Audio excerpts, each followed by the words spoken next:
Right, welcome everybody. This is part of, as you undoubtedly know, this is part of Reading Climate Change Festival.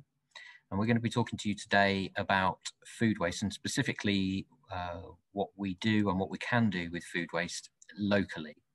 So I'm going to introduce you to Monica, who's put this brilliant presentation together and will be helping present. And also, I should say I'm from Reading Borough Council and Wokingham and Bracknell, so I work for re3 Council, so does Monica. But we've also got our special guest today, Debra, who is from Severn Trent Green Power, who are the people who actually do the anaerobic digestion and the food waste processing. So you'll hear from Debra later, but Debra's there as well. So let's kick off. You probably already know, but a few bits of housekeeping. Only mute, unmute if you're asked, please. You can use the reactions during the course of the presentation. We will have a chance for questions, as it says there, at the end. But if you want to use the chat window, as you already have been doing, some of you, that's really great. We'll go through some questions from the chat window and also some live sort of verbal proper questions at the end as well. There are going to be a number of polls during the course of today. So please pile in and give us your views on those. And without further ado, we'll get into the proper part of the presentation. So we're starting off here talking about the three councils. re3 is a partnership between Bracknell Forest, Reading and Wokingham councils, about 450,000 people.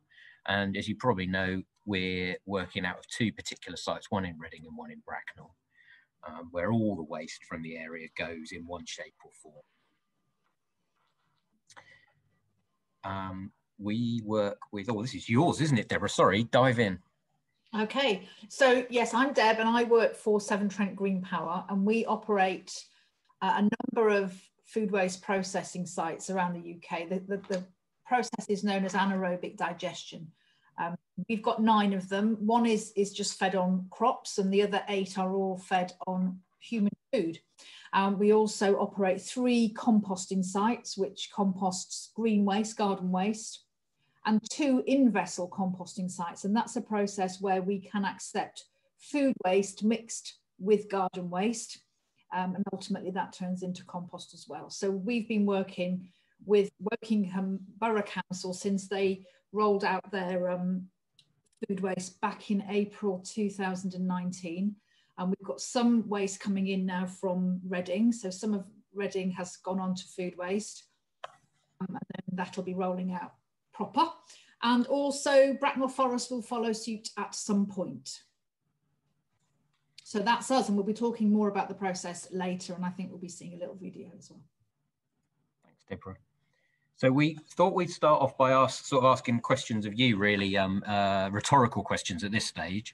And we wanted to work out why people would join this sort of a session. So why are you here? We thought maybe that there will be people who are very keen on the environment. I think that's probably a given, but want to know more about what they can do and to help reduce food waste, so the amount that's generated in the first place. You probably want to find out about the food waste collection. If you're a Wokingham resident, you probably know already. There are, as Debra says, about 3,000 people receive, or 3,000 households receiving a food waste collection in Reading at the moment as a trial, so that the council can learn sort of a good, the best from its rollout. And there will be more being brought onto the scheme in February of 2021. And then Bracknell, no food waste collection at the moment. So if you're a Bracknell resident, I think that kicks off in March. So again, not long to wait. And the third reason, you probably want to know more about what happens to food waste locally. And we're going to try and answer all 3 of those questions.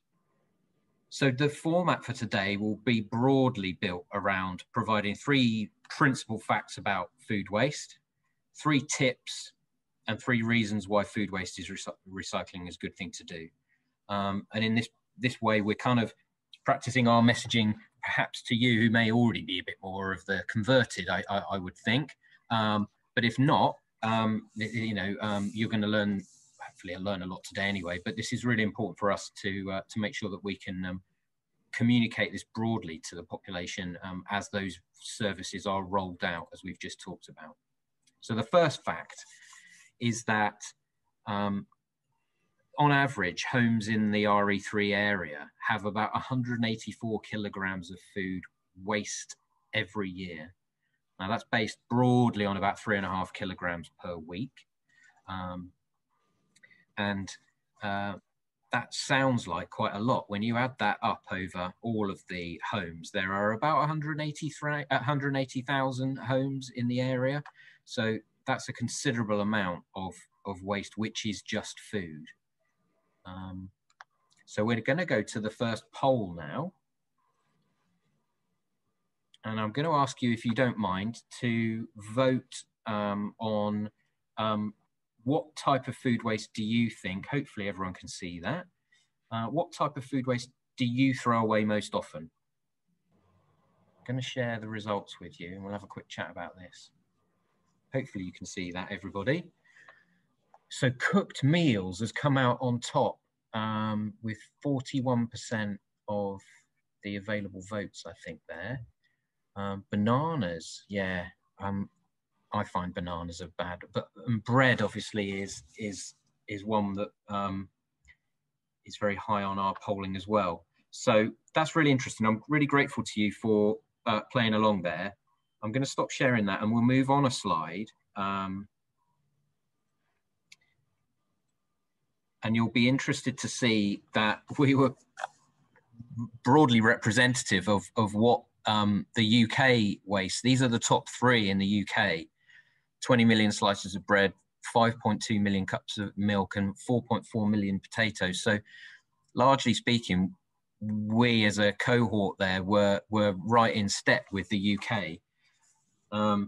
No surprise really, I suppose, that bread is the most wasted. It does tend to be something that people buy a lot of.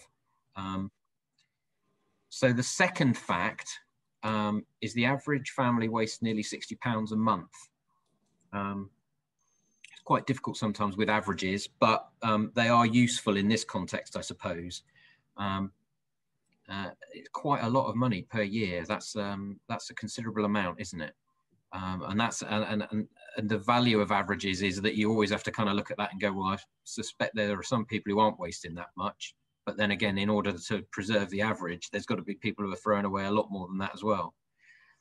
And here's an interesting graph which tells us about where and how we are wasting food. So you can see these 2 green segments, the light green and the dark green, which represent food that has been prepared, both home compostable food, which is the larger green and darker green section, and the lighter green section is stuff that can't really be composted at home. So that might be meat, for example.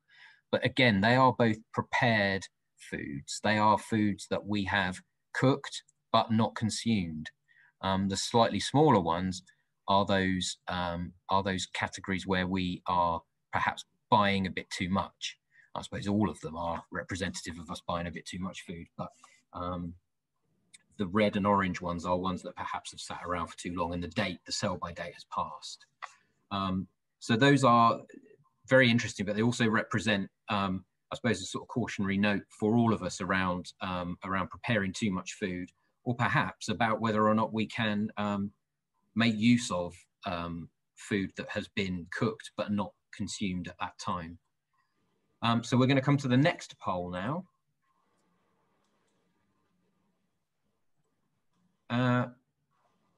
Just going to query, what do you think is the most common reason for wasting food? And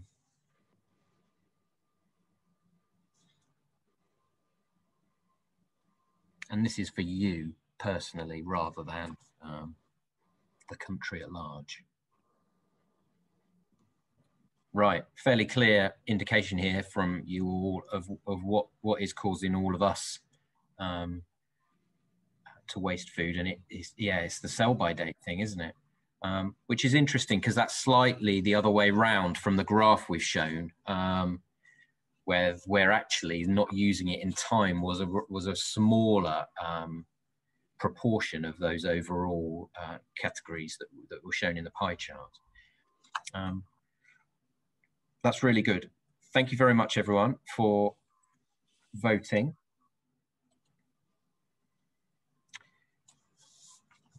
These are just some top reasons, obviously, and things that we can do about those. So if being, having bought too much food is a factor, meal planning is an important treatment for that, or a way of dealing with it. If we've made too much, can we work on portion sizes? Didn't use it in time, check dates. And again, the meal planning will help with that. It went off. Are there things we can do around storage? And we didn't use it. Whether or not we can use our leftovers. And again, I would say you probably are all, I think everyone probably, and I hold my hands up here, we all think we're slightly better than we really are. And these are generalizations. They're not directed at anyone in particular, but they are obviously, I hope you can see, valuable tips and perhaps ways of addressing the generation of food waste in the first place. Fact 3, food waste that you put into your general waste, or any items that go into the food waste, even if you've got a food collection, a separate food collection, can end up in landfill. And as we know, obviously landfill is already a source of methane, and obviously it will increase the sort of generation of methane as it breaks down in landfill. As we've just said, food waste that goes to landfill, it's not going to anaerobic digestion, it's not going to in-vessel composting, it's not being captured. It increases the generation of methane through landfills, and then we know that methane is a very potent a greenhouse gas. One of the points that Debra raised when we were going through these slides yesterday is that it also denies the nutrients from the food being returned back to the soil, which will happen through the anaerobic digestion process. So in actual fact, it's kind of got a double whammy really there. And obviously we know the quality of soil is a very important environmental issue, and obviously has a direct link back to food and food security and all those sorts of things. So I'm going to hand over to Debra now. I'll check out that polling thing, and I'm going to let Debra, as the expert, talk about what actually happens to food waste that's collected in the re3 area. Away you go. Hello, everybody. So obviously we all want to make recycling as easy as possible. So on the next slide, I think, is what you expect to get from your local council when your district rolls out. So the people in Wokingham will have already received this. So ahead of the food waste rollout, each resident gets an inside caddy, so a smallish caddy that fits on your worktop, a free roll of liners, and then an outdoor caddy. And the idea is that you fill up the indoor one and then transfer it to the outdoor one. Of course, you don't have to use the indoor one. If you've got your own pedal bin, you can, of course, use that as well. And the outdoor bin is lockable, so that if it falls over, the contents won't spill out all over the floor, and hopefully it's animal tamper proof as well. And roughly speaking, this is what we'd like you to put in your bin. So basically anything that is destined for you to eat, we can accept. We want to keep things nice and simple, so we don't mind plate scrapings, leftover pet food, anything that you would have eaten, but you know, peelings. I was looking in the comments, so peelings, if you don't have your own compost heap at home, you can pop those in. Coffee grounds are fine, tea bags are fine, cooked and uncut vegetables, basically anything from the table. And we can even take cooking oil. So if you have relatively small amounts, so I think the councils like the little bottle to fit inside your caddy. So you can pour liquid oils into those, into plastic bottles, not tins or glass jars. Pop that out as well, and that will also find its way to us. The process we use loves calories, so fat, you know, oils are full of calories, and so they go down very well in our plant. And then these are a few things that shouldn't go in. So ideally, we would like you to make sure that you don't put any packaging in with your food waste. So the caddy isn't terribly large anyway, so it does discourage this happening. But if, for example, if you've got bacon going off in your fridge, we'd like you to take the bacon out of its wrapper that you bought it in and put that wrapper into your recycling bin where it will get recycled properly, and then the bacon only into the food waste caddy. So no crockery, knives and forks. Cans in particular are very, very damaging to our machinery. So none of those things there. And the councils do have their own app called Recyclopedia. So if you are in any doubt about a waste stream, you can download the app and search alphabetically by an item, and it will tell you what the best route for that item is in your bins.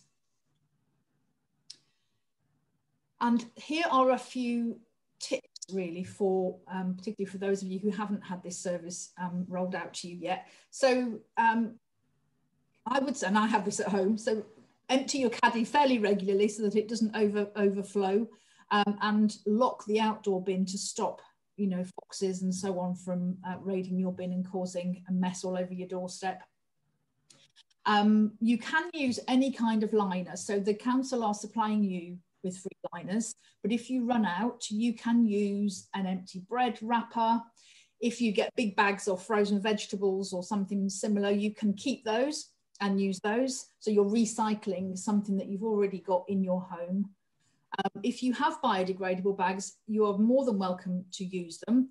But as you'll see when we look at the little video, all of the bags are stripped out at the beginning of the process once the food waste arrives at our site. And then we dispose of all that material through an energy recovery facility. And also make sure you do remove any shop packaging before you put your food waste out. So now we're going to do another poll. So why do or will we recycle our food waste? Yeah, I'm just looking at a question from Margaret. Yes, you can put fruit stones in, Margaret, if you like. Tea bags we can talk about later. Yes, you can recycle tea bags. The tea bag industry is rapidly pedaling very fast to clean up its act so that most of the tea bags now don't have plastic in them. And yes, you can put blobs of old sauce in, that's fine. Okay, so I think 56% of us have said, I want to recycle as much as I can, which is great. But they're all good reasons. So as we've said, sort of alluded to before, recycling food waste really does have a massive impact, positive impact on the climate and reducing lots of methane, which otherwise would go from landfill up to the out into the air. And we all know methane is 23 times more potent than CO2. Okay, so there's an interesting fact here. So food waste that is sent to landfill doesn't break down without adverse effects. So as I said, it gives off a lot of methane. But what we do in our process is we actually capture that methane. So the part that is quite damaging in landfill, we actually harness that, we put it through engines and we convert it into electricity. So just a little statistic here, 1 kilogram of food waste recycled for every household in the re3 areas, if all 3 districts, when they were all on full rollout, the equivalent of taking 26,100 cars off the road. That's the sort of the greenhouse benefit of capturing that methane. And of course, from that food waste, we create a liquid fertilizer. So not only do we just create electricity, we create a liquid fertilizer, rather like baby bio, but on a huge industrial scale. A plant in Wallingford, where your food waste goes, creates about 50,000 cubic meters of this liquid fertilizer every year. And all of that goes back onto local farmland. So that's a lovely closed loop, because with that fertilizer, we can then put it onto fields and grow more food. So it's a great thing to be doing with your food waste. So yes, so recycling your food waste creates energy. Another little stat here. So On a very small scale within your individual homes, if you generate a caddy's worth of food waste every week, so we think that's about 10 kilos over a month, that small amount of food waste will create enough energy to boil 47 kettles or 93 hours of your favourite TV show. So the first slide was one household. This is if all of you did your bit, all 3 districts, 183,000 households, all recycled that same amount of food waste. You can see how the results have shot up now. Now we're boiling 8.5 million kettles, and we're powering over 200 homes. So it's really, you know, what one household can do is okay on its own, but if everybody takes part, you can see that the larger results are quite incredible. So yes, if you recycle your food waste, you're helping to become part of that circular economy. And on the next slide, we can see that there is the circular economy. So you've got the food waste going into your caddy on the top left-hand side. On the top right-hand side, that's an aerial shot of our site in Wallingford. It's processed and digested for 85 days in gigantic tanks. And at the end of that, your food waste has broken down and it looks like that image on the bottom left-hand side. So that's the food waste as it would look when it leaves the plant. It goes out in big tankers. But of course, we've also created energy from it. So that plant in the photograph there is the site at Wallingford where your food waste goes. And that plant processes about 50,000 tonnes of food a year, which includes yours. And it generates 2.4 megawatts of electricity all the time, 24 hours a day. And that's enough to power about 4,800 average sized homes. So your food waste then added to everybody else's food waste fills this plant. And so that's doing great things, and all that fertilizer is being spread in the local area. So does anyone know what happens to their food waste? Do you know what this process is, or is this, you know, kind of breaking news to all of you here? It'd just be useful to know.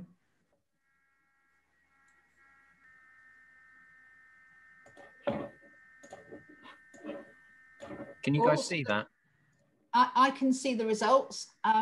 So 19% do know what happens, which is fantastic.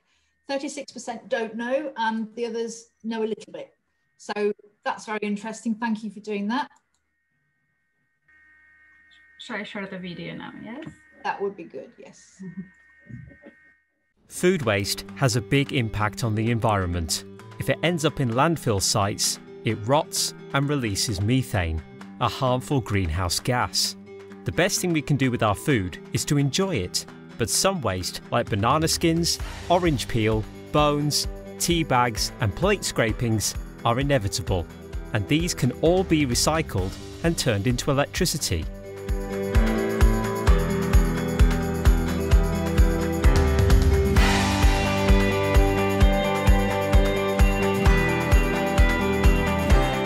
So, have you ever wondered how it is recycled? Your food waste is collected weekly by the crews and taken to the re3 transfer stations in Bracknell or Reading. Then we load it into a large container and take it to a nearby anaerobic digestion facility. Food waste is tipped into a bunker and put through the depackaging system that removes all types of liners. This waste is later sent to an energy from waste facility where it is safely incinerated to create electricity. The macerated food waste is then transferred to the huge on-site digestion tanks where there is no oxygen. Stirrers keep it moving, and over an 85-day period, the food waste starts to break down, creating biogas. This gas, rich in methane, is captured and converted into electricity on site, which is fed to the national grid, so can be used to power our homes. That's not all. As the food waste is breaking down, it also creates a nutritious fertiliser called digestate, which is spread on local farmland to grow more food, perfectly closing the recycling loop. Remember, no amount is too small. Recycling food waste is a powerful process, and you can be a part of it.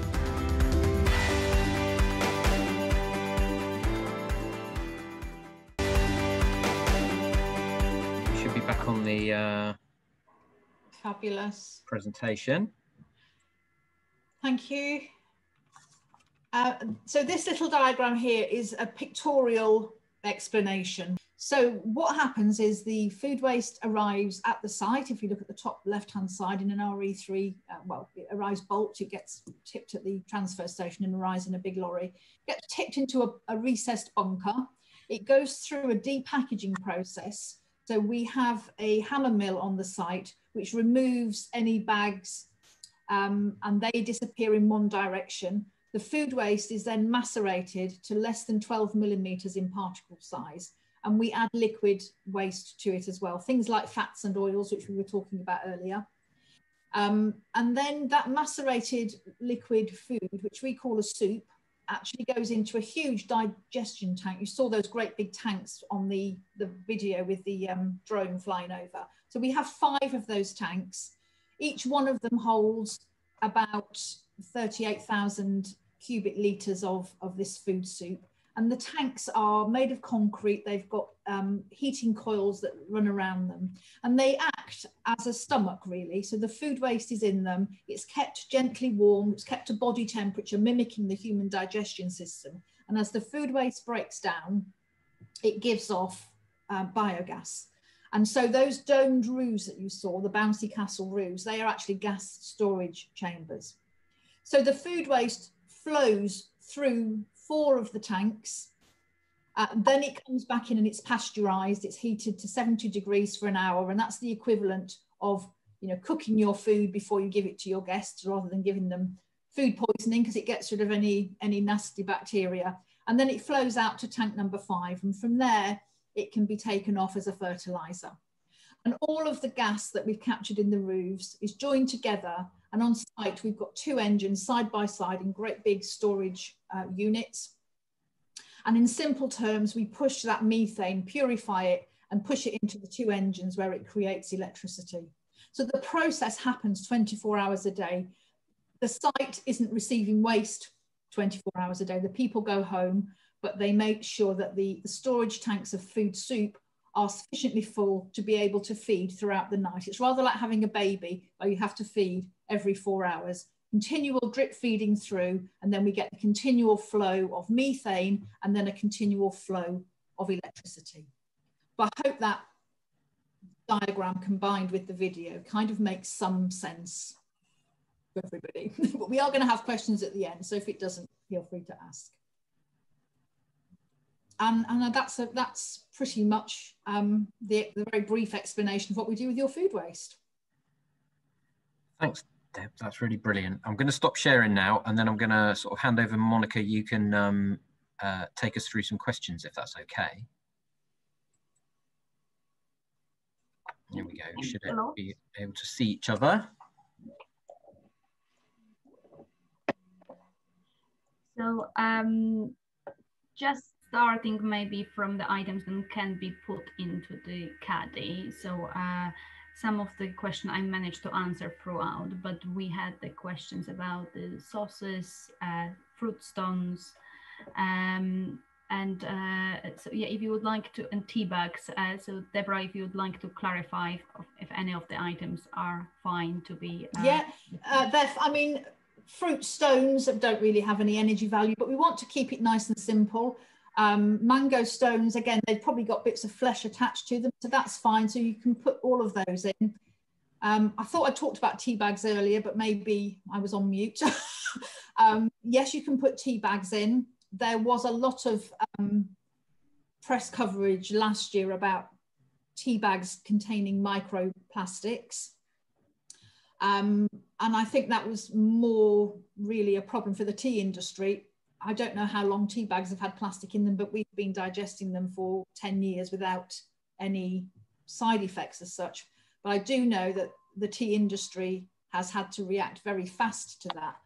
And as far as I know, most of them have now switched to not using plastics. Even at the time, there was some that were having to make very quick decisions overnight because they got such a bad time in the press. So yeah, tea bags are fine. We had a question about the liners, especially biodegradable liners. So what sort of liners residents can use in their food caddy? They can use any kind of liner.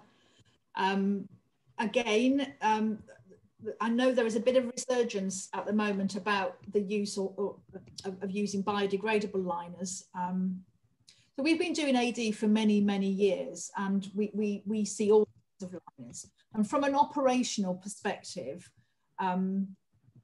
we don't mind.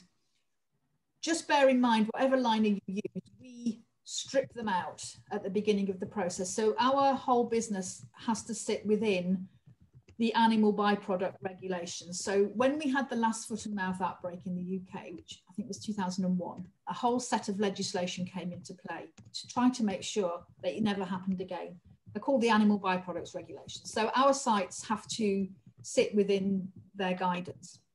So they include things like making sure that when we're walking around the site, we have to go through foot dips when we go from certain areas to certain areas. And when drivers have tipped, they have to wash their wheels to make sure they're not taking salmonella or E. coli out onto the public highway. And one of the regulations they have is that when food waste arrives, it has to go into a building with roller shutter doors, so it's all indoors. And we have to strip any of the packaging away from the food as soon as it arrives at the site. So it goes into a bunker. And I think, I don't know about everybody else, but the clip that you showed of the video, it kind of missed the first few seconds. And I think maybe the first few seconds of the video show that process. So regardless of whether your food waste arrives in our site in a biodegradable bag or a plastic carrier bag, that bag is removed. So I think it is a very personal choice at the moment. I know there are a lot of people who feel very strongly about not using plastic, and that's absolutely fine. You can use newspaper. You can simply leave the food waste naked, i.e. not in a bag at all, and you could argue that is the best option environmentally. Or you can recycle a bag that you've already got. We're not telling you have to go out and buy plastic bags. If you have a loaf of bread that you've bought which comes in a plastic bag, then reuse that. They're great bags to reuse, and they're about the right size for food waste, I think. So it doesn't matter to us what you use. What we really want to do is make this service of use to everybody, and for every very, very engaged person who really, really wants to do the right thing, there are many people for whom they're not really that bothered. And so if we say you have to use this specific bag, we're going to have a lot of people who don't want to take part simply because they don't have that particular kind of bag available. Lots of people on very low incomes who don't want to have to buy bags, especially to put in their food waste caddy. You know, lots of students in the Reading area and so on. So we're trying to get this balance between, you know, what matters process-wise. And I think the best thing really is for everybody to sort of make their own decision. We're not telling anyone what kind of bag to use. It's rather a long answer, sorry. It's a good answer. Thank you, Deborah. We have a question from Philip. Are you able to say if it's better to recycle through curbside food waste recycling service or via a home compost heap in the own garden? Oh, there's so many ways you could look at that. I don't know. I think there are some things that I don't have a compost heap, but I have heard people who have them say that they don't put food waste on it because it attracts rats. Now, whether that is true or whether that's just bad compost management, I don't know. I don't know the answer because I'm not a master composter. I mean, there are probably arguments that say you could, you know, compost heaps create methane, but ultimately I think it makes sense to use what you can use in your own house first. So maybe peelings on the compost heap. I don't know. Again, it's a personal choice, I think, Monica. I think this goes back to the point you were just making, Deborah, which is around how does an organisation like a council put in place systems and services which have broad appeal to make a difference. If you're the sort of person who's confident doing composting with your food waste at home, we've got no problem with you doing that at all. But again, we also know, and it doesn't take a great deal of imagination to know, that there will be a large proportion of the public for whom that's not either an option, particularly in an urban area like Reading, where lots and lots of people don't even have a garden, and some people won't be confident. So this system, this scheme, and the council collections which support it are critically important for all of those people. And of course, they also provide a really convenient service for anyone who's not really into their own composting. So if you can do it at home, good for you, and please go for it. But if you can't, then that's what this is for. Definitely. I often get people on my visits when I'm able to do live human being visits that say, I don't put anything in my caddy. And that's brilliant. Honestly, that's fantastic. But you know, that's not obviously not the case for everybody. Otherwise, we wouldn't be here. We have a question from Graham. Can council taxpayers collect some of the compost or liquid fertilizer for their own gardens? From this process, it is a liquid, and the answer is no. We don't have the ability to decant it into. It's industrial. You know, it goes in tankers, and also it's still got quite a lot of gas in it. So, you know, we haven't got that set up. No. For our compost customers, so at our other sites, we did used to make it available to residents, but and we would charge for it, but it just got unwielding. So no, is the simple answer. It's just not possible to do that. Thank you, Debra. Alex is asking, how can methane be converted into energy? Well, this is where it's going to become blatantly obvious. I am not an engineer. So it's the same analogy as when you put petrol in your car, how does that make your car go? I don't know that either. It just does. It's like magic. It's like fairies do it. The methane goes in and push. What is the thing with engines? Push. What is it? Push, suck, bang, blow. It is exactly the same as a gas-fired power station. That is all you're doing. You're doing it at a much lower level. The gas is used in a combustion process, which turns, it creates kinetic energy in effect, and that is how you're generating electricity on site. I think that is in the video as well. So anyone who didn't pick that up, you should come and work for us. That was so in your car. But yeah, that's what it is, isn't it? And then you move, and you create a movement energy from the fuel. Whereas in this process, we're not creating a movement. We get the kinetic energy going, but we transfer or we change that kinetic energy, because once you've created energy, you can't destroy it. This makes me sound really intelligent. I'm generally not. And then we just change it from a movement energy into an electrical charge, and then we export that to the national grid. Once we've exported it, we have zero control over where it goes. It'll be quite interesting in the future, and I guess you're already dealing with this, Debs, is that generating electricity from the methane driven off anaerobic digestion plants is one way of dealing with it. But the government are quite keen, and in fact, funding for these plants in the next 5 years or so is going to lean more towards converting the methane gas into a gas that can go into a gas grid. So in effect, it could then be distributed through rather like electricity. Yeah. So we're doing this at some of our other plants. So we've got a couple of plants in the Midlands where they are converting them, and I haven't really fully got my head around it. So they can create gas, and they can do. So there are pluses and minuses, and the reason we didn't do gas to grid to start off with was the gas network. When it gets full, when there's too much gas coming through, they can just stop you. They can just say, we've got enough gas now.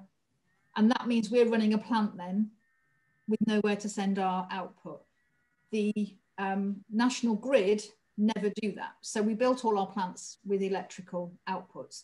So the ones that they're converting, what they do is they create gas, but then when the gas grid says, whoa, that's enough, we can do the electricity route. So they're kind of dual purpose. So yeah, it's a moving feast, as these things always are, as technology moves on and the world changes. So watch this space. Yeah, we may well be converting Wallingford, who knows, at some point.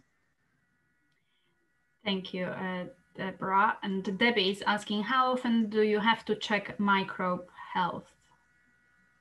Well, the site manager has a whole daily routine of checking the microbiological health of all of our tanks. So every day they take a sample, and every day in-house they check something called the phosphat ratio, which is the kind of the volatile fatty acid level within. So the volatile fatty acids level gives the manager an indication whether healthy biology is there or healthy digestion is happening. They also take pH samples. So it's a bit like the analogy of us going to the doctor and having our blood pressure taken and our temperature and our weight and so on. We're doing daily health checks. And then once a week, they send a larger sample away to an external laboratory, and the fertilizer is checked for a whole suite of things like heavy metal levels, just to check that there isn't something brewing in the background, some level of something that's creeping up in the background that we're not aware of. And so all of those results get recorded, and if it looks like a tank is slightly out of kilter with its biology, there are ways of treating it to bring it back into full health. And some of those ways are a little bit like we would do with our own bodies. So you can starve a tank for a day or two. So if you had a dodgy tummy, you might just not eat for a day or two. So we can switch off a tank and not feed it any new material to give it a chance to recover. Or we can give it some bland food, and that's the equivalent of you or I having some dry toast if we've got an upset tum. And that would be something like giving it some maize silage or something of that nature, something that's fairly bland. It's not going to be very high in fat. So yeah, they are biological tanks. As I said earlier, it is a bit like having a baby. You're constantly looking at the biological health, and that's key. The biology is key to a good running plant. Thank you, Debra. So a minute rest for you, and a question probably to Oliver from Marielle. Can you walk us through the relationship between Severn Trent and re3? How long is the contract for? What does the contract entail? Yeah, I can. We have a contract with a company called FCC, who are our partners, and they're the guys who run the two facilities that you may have visited. So they're the kind of operational side of things. And that runs until 2031. And our relationship with Severn Trent Green Power runs until the same time. So it will end in its current form at exactly the same time. The relationship extends as far as the processing of the food waste. So as much food waste, effectively as much food waste as we can collect, we will send to Severn Trent, and they will process it principally at the Wallingford plant. But if not, and Deb, you can dive in here, but you know, if there was ever a reason for needing to send food waste elsewhere, then you have got other regional plants. Yeah, we've got two other plants that are a little bit further. One's in Surrey and one is in Hertfordshire, but they're certainly doable. So we've got two contingency plants there if Wallingford is either over full, or if there's something happening on the road where the vehicles can't get up the A4074. Lots of contingency. Thank you. Jane is asking about the excess of food. So for example, she has 8 apple trees, a lot of windfalls, and you see they will definitely overfill caddy each week. Do we have any facility to collect excess waste? Excess food waste? Well, I don't think we have, but it's a really good idea. I mean, Monica's been advertising, and you may have seen this, and I know Halloween this year hasn't been quite the same as it perhaps has in previous years with pumpkins and things, but we do make specific bins available to people within the recycling centres for their pumpkins. And it strikes me that, frankly, we probably could do the same thing. This isn't a promise. We'll have to have a chat with our contractors and try and make some space, but it seems we probably could do that. I guess you probably know that there are sometimes available people who will press windfall apples for the juice and make cider out of it. Those sort of tend to be more community-based things. So that might be another option. But we will definitely. Was it Jane who'd asked the question? Yeah. We'll definitely have a look at that, and then we can perhaps feed back through the website after this. But it's a really good idea, and that kind of sort of end of harvest period at the end of the summer and early September, October time, when there are lots more apples, that would be probably something we could set up, yes.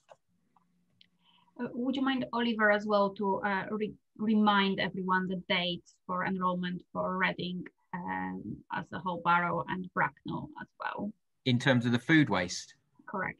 Yeah, so Reading is going to be starting to roll out its new food waste collection from, I think, the first week in February. It may be the second week in February, but certainly early in February next year, 2021. And Bracknell will be starting the following month in March 2021. And in both cases, if you live in a block of flats, it will be the case that they're going to get to you a bit later on in the year, I think. But the reason for that is to make sure that they can set up the food waste collection in a way which is appropriate for the particular sort of bin arrangements and the arrangements in your particular block, rather than trying to find a one size fits all. It's a lot easier with the collections to houses because everyone has a bin that they can wheel in and out, and a caddy now that they can wheel in and out and make available. It's a bit more difficult in a good way in blocks of flats and HMOs, just because they want to make sure that it works properly for your block, rather than, as I say, rather than pretending that they can apply it across, 20, 30 different types of blocks of flats. So in answer to the question, February in Reading, March in Bracknell. So that question has been already covered, but Debra, if you don't mind, just to give a quick recap to some people about the oil and as well a use of liners, and whether using biodegradable ones are okay, because some people were feeling that they should not use them and use the ones that council supplied only. Yeah. No, we don't mind if you've got biodegradable bags that you wish to use. That's absolutely fine, as long as you know that they are stripped out at the front of the process, so they don't get an opportunity to biodegrade in the process. And that's why I'm being very transparent about this. So no, you can use any kind of bag that you like. With regard to oils, the process, as I have said, loves things that make us fat, and oil is full of fat, so it loves oils. The problem has been in the past is actually, getting oil to us from households, because if it's just poured into your food waste caddy and it's too runny, quite often that can cause problems in the collection vehicle. So we are happy, or while we say don't put any plastic in, we are happy for you to put a single bottle of oil out. Well, you can put as many as you like out if you like, but as long as they're in plastic bottles, we don't particularly mind how big they are, but I think Monica would prefer them to be the smaller bottles, like you get small bottles of water from shops, so that they fit into the caddy, hopefully.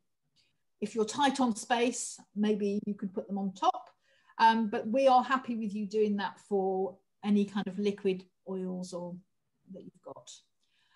If they're solid oils, of course, you let them go solid, and then you can just put them in with your food waste. And little bits of oil, so if you're wiping pans out, if you've got fairly dry material in your caddy, so you've got maybe a slice of bread or something, little bits of oil can be absorbed by the bread. I think what we're trying to avoid is curbside caddies sloshing with oil, where the guys come to empty it and there's oil all over the place. So it's an idea so that you can recycle your oil through that route if it helps.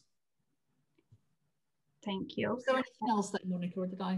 Yes, it's a question from Malcolm about the cost. So whether Severn Trent pay for the waste or charge gate fee, and if possible, how much? Well, I can't discuss gate fees because otherwise I'd be shot and hung out on a washing line, because it's obviously we are a business and I can't tell you what our commercials are. But obviously we have that arrangement with our re3, and that's between the two of us. But we do generally charge for food waste.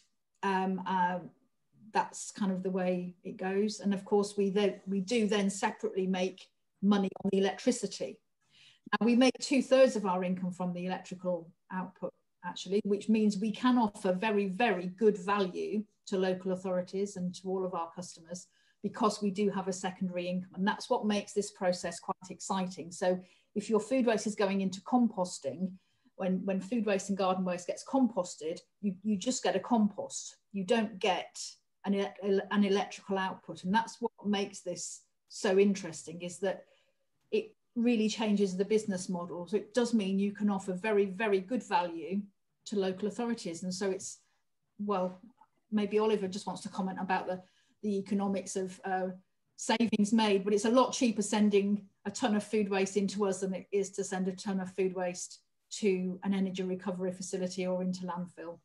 Yeah, I mean, we're not only doing this because of the economics, and I'll come on to the economics in a moment. The first thing, of course, is if we can divert waste from going to landfill, then that's really good for the environment. And it's better for the environment, as someone has said in this in the chat there, really, it's much better to be generating electricity, or perhaps in the future making use of the methane, rather than having to go through the sort of protracted and very complicated process of trying to capture it through a landfill, or it just escaping to air and being wasted. So that's the first thing. And this really is the environment reason, really, why we're doing this. The second thing is, it costs about £100 less to process, for the councils to process food through the Severn Trent Green Power plant in Wallingford than it does for us to send it to landfill. So in real time, there's a fantastic saving to the councils. There are still some costs because, of course, we're having to collect food waste separately, where previously it would just have gone in with your residual waste. So there are some costs to that as well, but nonetheless, in terms of the processing cost, there's about £100 saving. But also the third point, I suppose, and it brings us back to the first point, it's not sat there doing nothing. Chucking waste into landfill is just a bit like kind of trying to hide it away and hope that something, you know, we won't really have to think about it. But we all know that that isn't the case with landfill. It's a kind of legacy cost.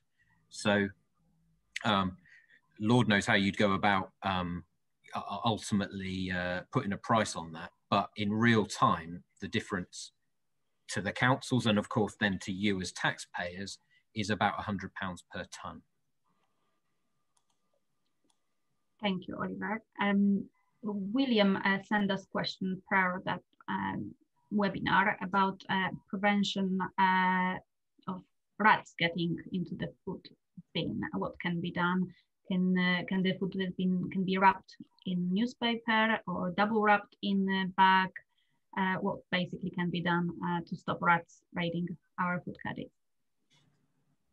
I think there's two things. I'm going to hand over to you in a minute, Deborah, but I think the first thing is actually it's probably better to put your food waste in the caddy than it is to put it in the bag. So if you're in Wokingham, your refuse goes in a blue bag, which obviously could in theory be opened by animals or at least torn. So the caddy is quite secure. Deborah, do you want to just say about that? Deborah's got a lot more experience of working with councils, a range of councils, and perhaps can talk about the things that they do in this area. From a curbside perspective, actually, I don't, because I don't work for a council, I don't know. It'd be interesting to know, for example, how many phone calls, you know, Wokingham get from residents saying a rat has managed to somehow open my food waste. I guess you would probably know if that was a massive problem. The curbside versions do have the handle that locks them. So they do keep them, unless they're very, very clever animals. I don't think it's a massive problem. Because once it gets to us, it's, you know, we tip the food waste in a sealed building, which has high-speed roller shutter doors. So that keeps vermin out. But our whole site obviously has got vermin traps around it because food waste notoriously does attract vermin. And we don't have a problem, but we keep on top of it. But yeah, most of the local authorities we deal with have the same messaging that Wokingham have, that Reading have, which is, you know, you can use newspaper, you can use a variety of bags. I think once it's in the caddy with the lid shut, I'm not sure it makes any difference how it's wrapped within the caddy. I think the key thing is that the caddy doesn't get opened, you know, when it's on the curbside, because then of course, cats, dogs, foxes, rats, you know, take your pick, they'll all be having a little chomp on it. Thank you. Chris is asking, very interesting question. Can you describe exactly how the stripper machine removes all small pieces of plastic and how it removes plastic bottles containing oil? So the food waste goes into a machine called a hammer mill is the generic term. And I think if you go onto YouTube, if any of you got access to web browser, well, you must do, you're on a web call. Have a look on YouTube, have a look at hammer mill, because I think there are a few pictorial explanations, because I'm very visual, and so I can't always describe it very well. But basically what happens is the food waste goes in, and inside the hammer mill are a series of huge metal plates, about so big, there's about 40 of them, and they are what the hammers are, that references in the name. And when the machine is on, they spin around really, really fast, and each one weighs about 5 or 6 kilos. They're quite heavy. And in simple terms, it macerates the food waste. It smashes it to pieces. So the plastic bottles of oil would just get sort of almost shredded. And then the material goes into a sort of vortex, and the liquid waste is pumped through. Now, the food waste is generally denser than the bits of plastic shards. So the food waste disappears one way and all of the plastics disappear another way. So there is just a separation. So in one direction heads the now kind of chomped up food with the liquid, and then all of the plastic, the bags, any erroneous bits and bobs that have got in there by mistake, they just disappear up a different chute and they plop out somewhere else. Now all of that material then goes to an energy recovery facility. So they are incinerated in the same way that your residual waste in the borough is incinerated also. So they go to create energy, but we don't treat them any further. I think that answers the next question as well. What happens? Thank you, Debra. Yes, I just was about to say that you just answered the next question from Brian. Thank you, Iram. Iram is our colleague from Wokingham Borough Council. She just confirmed that she gets a very little or actually non-complaints about vermin entering the food waste bin, and she's from Wokingham, so that's a very good experience. So hopefully that's great. Oh yes, hello Iram. I know something good to encourage people in Bracknell and Reading. I think we managed to went through quite a lot of questions. Hopefully all of them has been answered. So there was definitely a question about bananas. Can I talk about bananas? Please talk about bananas. I've just been looking up this shock piece of news about Nigella Lawson using banana skins in a curry on the TV. And apparently it says, I'll read it out to you. She chops it up. She chops up the banana skins and throws them in. For texture, people just assume it's aubergines, she says. So there was a question about banana skins. Banana skins, Deborah will have banana skins, but if you want to bung them in your cooking, there it is. I think I'm going to give that a whirl. Headline news. I am vegetarian, so that would be great. The other thing I read about banana skins was a thing about if you're having trouble sleeping, you take a banana skin and soak it in water or something. Do you drink it? I can't remember. Don't do this unless you've researched it. You might all die. Don't. But it was some skins helping you to sleep. Maybe you rub it on you. I don't know. I'm gonna have to go and Google it now. Waves of insomnia across the RE3 area now as people get the banana thing wrong. Yeah, they all go hyper. Does anybody else have any questions? I noticed, was it Chris back? You had what looked like you had your hand up. Are you okay?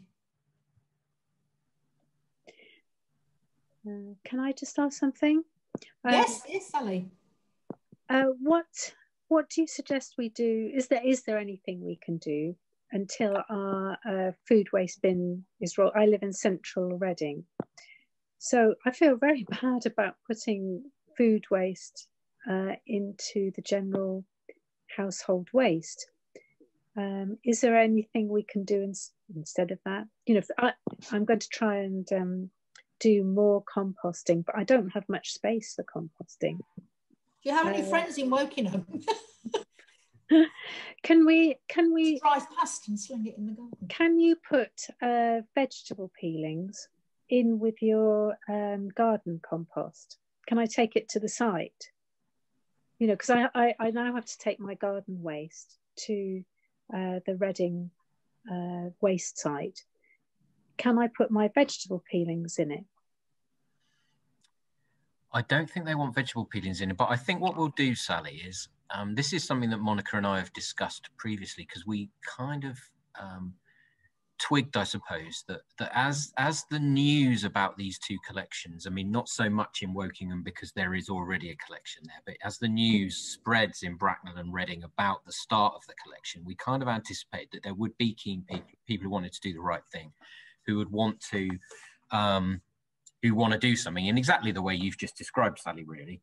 And we thought, well, maybe we could make some sort of capacity available at the recycling centre for people who want to bring it. It's not ideal, because obviously we don't really want people having to make a specific journey, but it does rather feel a bit like, I guess this is what you're saying, once you know it's coming, actually there's a kind of, well, you know, why do I have to wait until February? And what about all the food waste I'm now sort of almost wasting? So I think what we'll try and do is we'll make some inquiries and see whether or not that's something that would be both deliverable and wanted by residents. And then maybe we can begin to roll that out up until the point the collections start. Because obviously when the collections start, the councils will want people to use those collections.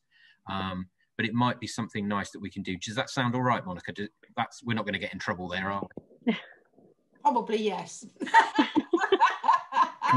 Blame me, all right? Somebody has said, Debbie Shaw says, could local allotment holders take people's waste? So if you know anyone who has an allotment, Sally, you might be able to persuade them to take your peeling. Yeah, or maybe Lavender Place. I'll see. You know, the community gardens. Found information about bananas. You'll be relieved to know. This organic banana-infused sleep remedy has worked wonders for many. How does it work? Bananas contain potassium and magnesium, and they're really good for you and help your muscles to relax. So there you go. That was right. I think what we'll do is we tend to provide a kind of written, just a quick summary of the questions. Maybe we can finally clear that with everyone's help, finally clear the banana one up in that, and then we'll share it. Okay. Okay. And Suzanne's got a green cone in her garden, which I think is something that you can again go and Google green cone. I think you can put your food waste. I've got one of those, but I just have too much green, you know, peelings and stuff. I've got a small garden, so it's just for. I'm sure there's lots of people who really don't have any capacity to compost. So I'm so glad this is happening. Really, it's good.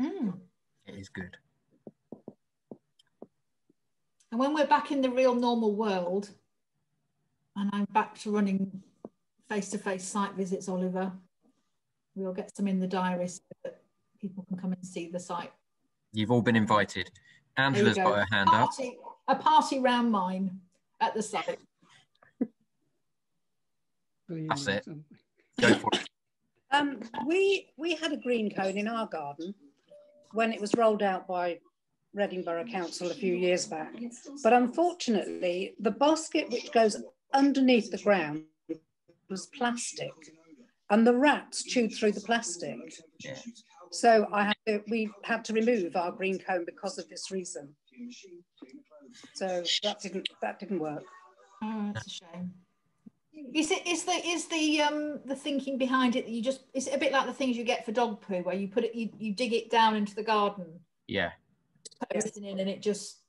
If the basket had been metal, it would have been fine, I'm sure. But once the rat got down under the ground, and it was deep enough, I dug the hole myself. I know how deep it was, and they still managed to get through and chew through the plastic and into the waste, which just had to go. But as I say, had it been a metal basket, it wouldn't have been such a problem, I'm sure. There's a good comment just come up that if anyone's got a green cone, you can wrap the basket in chicken wire to give it a bit more a bit more, as you, we'd have to do that when you were digging it in the first place, obviously, but that would potentially give it a little bit more resistance, perhaps. If only I had known. I had to dig it back out again. Never mind. Thank you for that. Thanks, Angela. We'll do one more question, I think. Has anyone else got one more question? And then we'll... Andrew Hiller said he thought you weren't supposed to compost because it encourages rats, but I think it's one of those things. It depends where your garden is, I guess, and don't suppose you know it's not been made illegal in Wokingham to compost, has it? You haven't issued a law? Not yet. No, not at all. Not at all. In fact, not even not yet. Don't read anything into that. Daily Mail. Yeah, I think it depends what you put in it and how you manage your compost heap, really. Definitely, I think things like chicken, like cooked meats, I think are probably more likely to attract rats, but hey. Yeah, I mean, on a finishing note, I suppose this is a really, really great thing.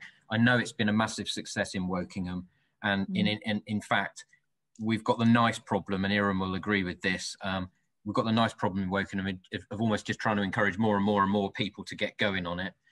In Bracknell and Reading, it's going to be a real game changer, and we'll be supporting the councils. They're going to be doing a fantastic job of rolling it out.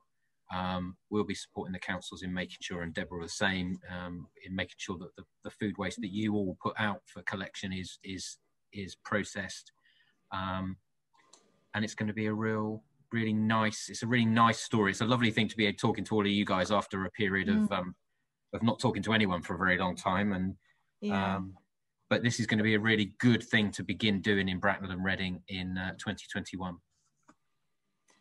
Angela's just one thing. I was under the impression, and I have read before somewhere else, that you can recycle all vegetables and whatever, but cooked food should not be put in a compost heap because of rats, etc. So you should not put cooked food in a compost heap. Okay. I don't home compost, so I don't really know that much about it. To be honest. I do. Malcolm, you can have the last one.